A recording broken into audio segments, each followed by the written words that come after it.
Hi guys, it's Mrs. Pickett. I'm coming back at you with another video. This time we're going to take what we've been learning all about data, measurement, inches, centimeters, and we're going to take it one step further, and we're going to talk about other ways that you can measure things. And so what we're going to really focus on today is the volume. And we kind of talked a little bit about it last week with some of our science experiments. So first, let's talk about our two I can statements, what you're going to get from the end of this video. The first one is that you can be precise or accurate, correct, kind of perfect, precise. You want to make sure that you're finding the exact measurement. So I can be precise when measuring a volume, and then that I can determine the correct units to use. Oops, I have a little mistake there, sorry. When calculating the volume.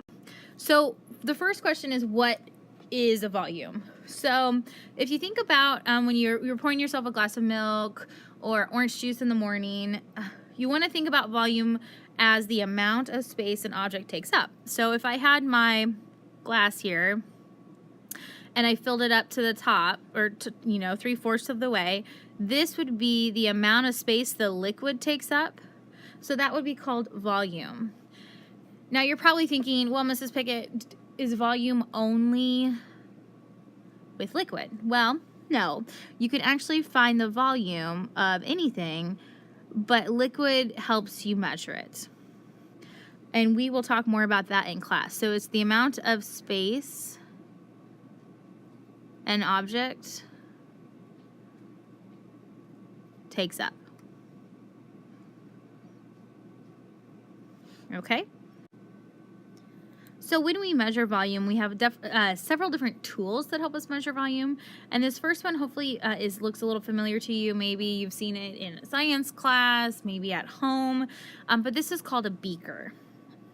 So a beaker is used to measure the volume. So what you're going to notice about the beaker is it has, what helps me remember is I think about this little top that helps you pour. It kind of looks like a beak. So it's my beaker. You're also going to notice that there are measurements along the shape, just like you would see if you were measuring a liquid to help your mom cook at home. Her measuring tool, her measuring cup, will most likely have liters somewhere on there to help you figure out the measurement. Okay? Another tool that you can use is called a graduated cylinder. And it helps us also measure in milliliters or liters. So this is what we're going to spend most of our time using in the classroom because the beaker that you just saw in that last picture is more for bigger quantities of liquid, and the things we measure in the classroom, we won't have that much of it, so we will most likely spend most of our time using a graduated cylinder. So say that word with me.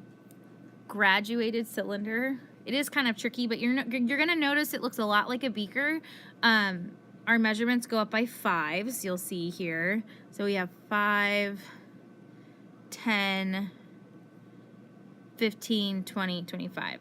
And then all these little dashes in between are increments of 1, 2, 3, 4. So down here we've got 1, 2, 3, 4, 5, 6, 7, 8, 9, 10, and so on.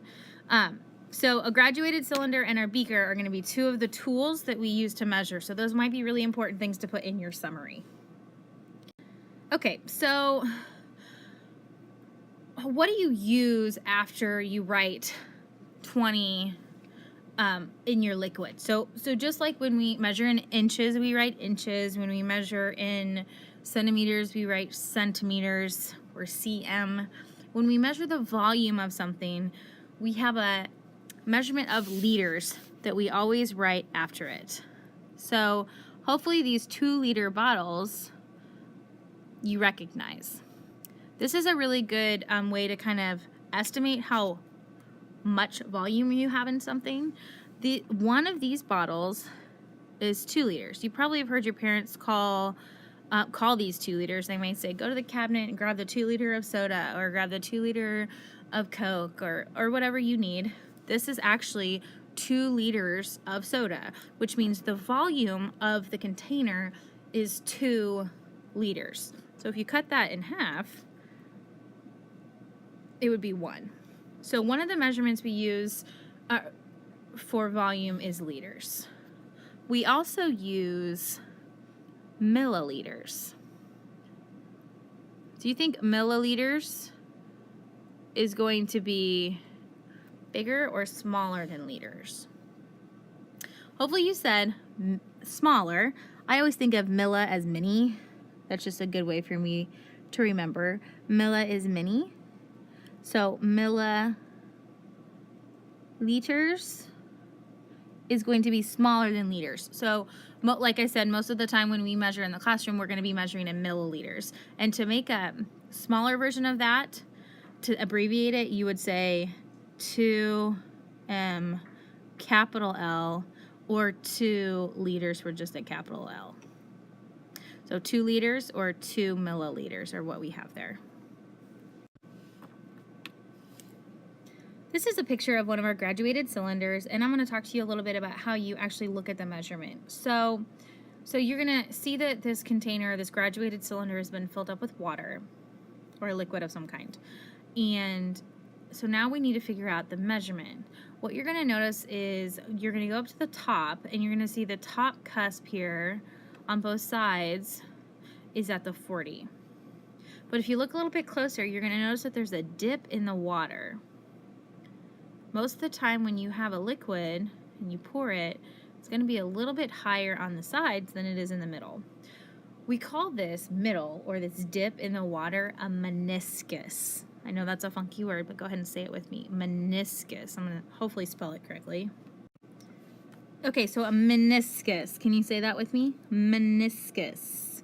One more time. Meniscus. So what you're going to look at is you're going to look at the little bottom of the water to find the measurement. So in this situation, it looks like it's measuring at 40, but if you look at the meniscus, or that little bottom, you're going to see it dips down to this line right here.